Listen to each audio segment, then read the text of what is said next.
It was pretty chaotic. There were about 50, slightly more than 50 of the Syrian refugees who arrived last year and already settled in Wellington were there to greet them. There were Red Cross volunteers. So there's quite a big group of people. There were signs in Arabic and in English saying welcome to Wellington. So it was pretty crazy. It's also quite windy, as is wont in Wellington today. So I understand a few of the refugees had a bit of a bumpy landing, which isn't ideal.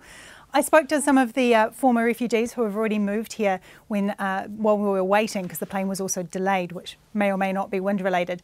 And they were really, really excited. They said that these new Syrian refugees have an advantage over them because there was no one there to welcome them. They were the first ones to arrive. So they're planning to really band around these guys and help them to settle in. And there are concerns in terms of them settling in about funding for services. How are these people going to be looked after in their new home? Yeah, so those concerns particularly were around a couple of Hutt Valley medical centres who said, look, we just don't have the money to help to care for these people. Good news though, 2 GP practices in the Hutt have come out today and said, look, we will take them on, we will help them.